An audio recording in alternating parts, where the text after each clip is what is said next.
Welcome to Republican Stronghold. Today I am joined by Holly Cox, who is running for Bastrop County Clerk. Welcome, Holly. District Clerk. District Clerk, thank you. Thanks for coming out. Yeah. Taking time out of your day to come talk. I really appreciate it. In learning more about you, I'm gonna, just share some statistics, and then, we'd love to hear from you about what you'd like to see in your intended office and goals you have and all that good stuff. Okay, so you're a Bastrop native, but you live in Cedar Creek currently. Correct. Okay. In fact, I live on the same property that I came home from the hospital on. So we kind of are on a family compound out there, and it's where I've always lived. That sounds just idyllic. You're a 2002 grad from Bastrop High. That's right.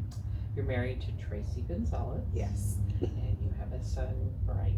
That's who's right. A 2025 graduate of Cedar. Cedar Creek, yes. Yeah. So a little disappointed that he wasn't a bear also, but we're done. We're done. So can you share your goals for your intended position and what you'd like to see happen in that office that's Sure. maybe different than what it is currently? Sure. So there's a really good deputy staff that's already in there. And so in my experience, because I was there for almost the last 5 years, up until September of 2025. And so it's things that I've seen firsthand that need to be improved or changed. It's conversations that I've had from, judges on down to the public who's coming in to use that office. And so really being the person in the trenches, answering the phones, has given me the insight to go, okay, this could be better. We could be doing this different. These resources should be available. Okay. Can you share with our audience what the district clerk's office does? I Yeah. don't think everybody realizes the services that it provides. Yeah, so the district clerk's office is the stewardship of court records. So if there is a case that needs to be filed in the district courts, or even family-wise, adoption-wise in the county court at law, that all gets brought to the district clerk's office to file. We do civil, and then we do criminal as well, up to capital murder cases.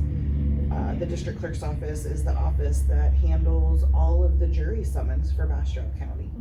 And then we also are, Bastrop proper, the only office that does passport applications for residents.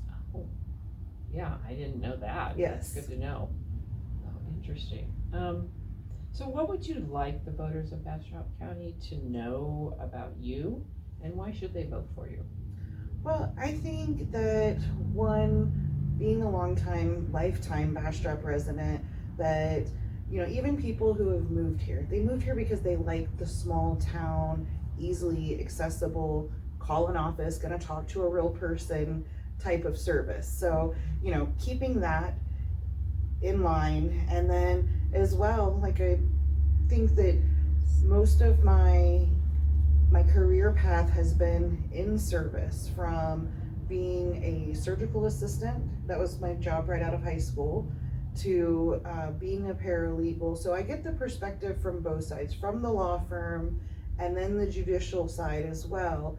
And then, just the normal resident walking in and filing their cases on their own. I've come to realize there's a huge need for better resources. Even just updating our county website would be a huge improvement for people. Every single family case that gets filed is required to have our Bastrop County judge's standing order. And I would say you could spend 5 to 10 minutes right now trying to find that on our website. But it's a requirement for every single case. That should be easy to go find. So making changes like that, so that the judicial system's not intimidating just for the average person. And then from the law firm side, I think, time is money for attorneys. And that money's your money when you're paying a retainer. So streamlining their filing processes and having resources for them. One of the things that I may want to initiate is maybe doing a biannual newsletter to those attorneys, all those that are practicing in Bastrop County, because different judges have different requirements.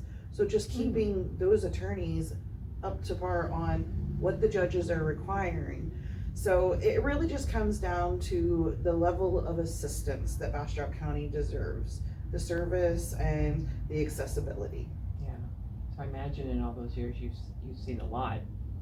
Yes, and so it's kind of one of those things over the years, just like the mental note of, you know what would make this easier? You know what would streamline this? And I'm a how and a why person. So if we, as a deputy clerk, were required to do something, I'm the person going, well, why are we doing it that way? Mm-hmm. Or if a mistake was made, tell me how I made the mistake, because I want to know what I need to do differently.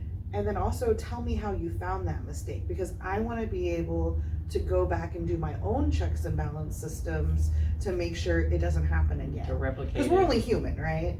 So. Yeah, for sure. But yeah, having all of those experience, I think, make me an ideal candidate.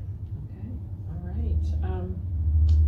So any last thoughts you want to share with our audience and our voters to vote for you? Yeah, I think that, you know,